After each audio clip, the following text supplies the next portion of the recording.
This Week in Connecticut with Dennis House starts now. Greetings, everyone. Straight ahead today, the race for governor heating up. Today, the newest candidate joins me, State Senator Ryan Fazio. Also, another candidate challenging Congressman John Larson. We will meet Jack Perry, plus the new Inspector General, Elliot Prescott.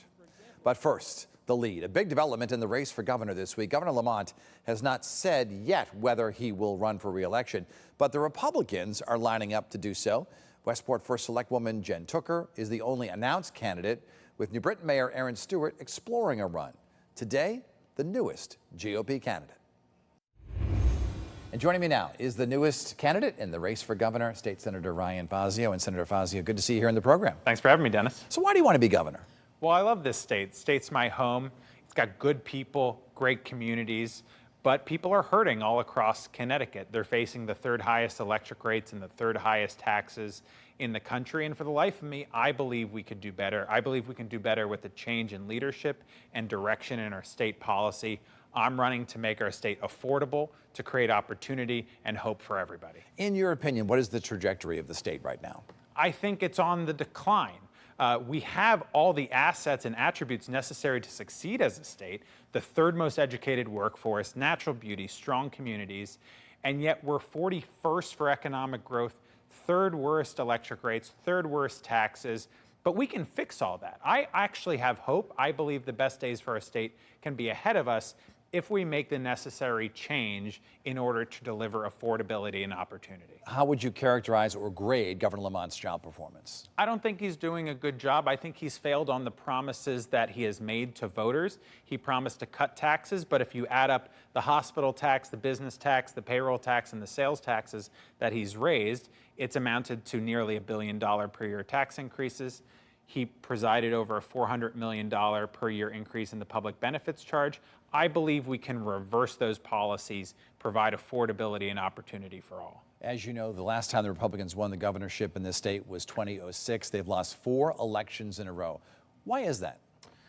Listen, it's a state that on the national level leans a little blue, but on the state level, I believe can be won by Republicans under the right circumstances with the right campaign focused on issues that affect everybody. I've been able to win a state Senate district that Democrats win on the national level by 15 to 20% and won it by 2,000 votes last time. If we translate that to a statewide race where Democrats win on the state level in Connecticut by 10 to 15%, I believe we can win this state. And what have you learned from the failed campaigns of Bob Stefanowski and Tom Foley before him? I think someone who can speak, listen, they're good people. I like them, I know them. I would just say in the past, what we can learn is that a campaign focused on the issues that are very most affecting people's daily lives in a disciplined way, discussing ways that you can actually improve the livelihoods of everyday families in Connecticut is the way, the path to victory. Let's talk about the other candidates in the race. The only declared candidate right now is Jen Tooker, the first Selectwoman of Westport. The New Britain Mayor, Aaron Stewart, is exploring a run, likely to jump into the race. What makes you a better candidate than those two? Well, listen, I have respect for both of them. I know both of them a little bit, and my goal is to unite the party. I'm not running against any other candidates. I'm running to unite our party and create a governing coalition to improve people's lives. I think we're going to win this campaign on the issues. I've been the leading spokesperson in Hartford for eliminating the public benefits charge and cutting electric rates, defending fiscally responsible policies and cutting taxes. I think that I can take that message statewide to unite our party, to build a governing coalition and win the future, not just a single election, but the future for all of Connecticut. And if you are victorious come January 2027, what will be your priorities in your inaugural address? It would be to make Connecticut affordable and create opportunity for everybody. Eliminate the public benefits charge and cut electric rates by 20%.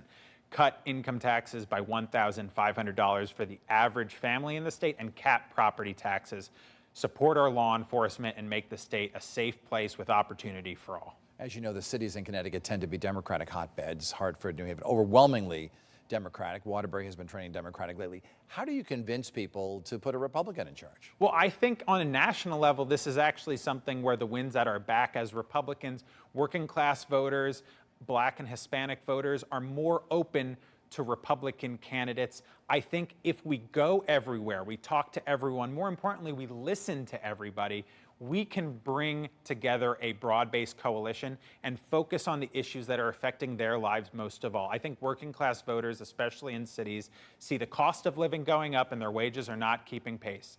We're going to cut their electric bills by 20%. We're going to cut their income taxes by $1,500 if they have an average income. We will make Connecticut affordable for them and bring people together. I want to talk about President Trump for a little bit, of course, the head of the Republican Party. In your judgment, what kind of job do you think he's doing? I think he's doing a good job. I think focusing on cost of living, cutting people's taxes, and securing our border is very important to the country. I think we're going to win our race by focusing on the issues that Connecticut state government can control, like electric rates, like policing and public safety, and so on. So, I voted for the president. I respect his public service. Would you want him to come here and campaign for you, and do you think it would help? Listen, I would really, welcome the support, and I think yes, having a broad-based coalition would help our campaign. The Secretary of Education, Linda McMahon, is from Connecticut, former Senate candidate here. Do you support the dismantling of the Department of Education?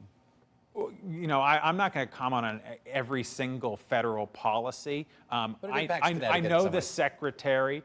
She's a good person. She has public service in her heart.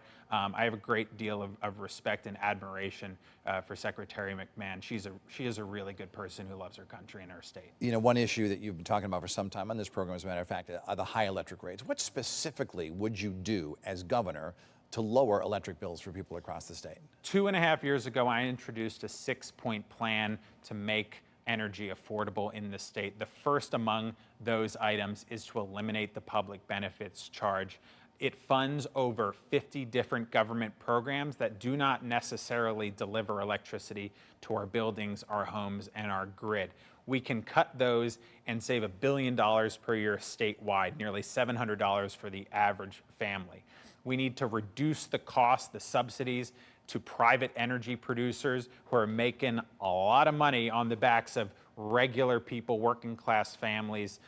We need to expand capacity on the natural gas pipelines from the west to deliver affordable, reliable energy to the northeastern grid. There is so much more we need to do to reverse the existing policies that have made electricity so expensive and to finally provide affordability for our families. I want to talk about a big story that's been in the news this week, and that is ICE arrests, 65 of them in Connecticut over the last week or so.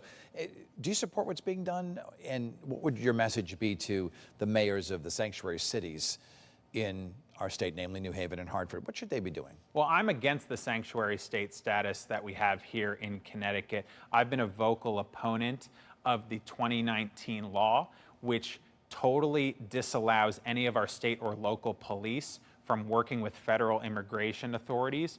When we have cases of people here illegally who have also been convicted of felonies and misdemeanors. So Class C, D, and E felonies, if you're convicted of those felonies and you're here in this country illegally, our state and local police in Connecticut are totally barred from cooperating or working with or even communicating with our federal authorities in order to get those people off the streets. So there's been cases under the Connecticut Sanctuary Trust Act where people convicted of sexual abuse here in this country illegally or manslaughter have been let out on the streets. That's wrong. That's unsafe. I'll change that. Ryan Fazio, he is Republican candidate for governor. Thank you, Best of luck, and we'll see you on the program again. Thanks for coming on. Thank you. And when we come back, the first congressional district candidate, the newest one in the race.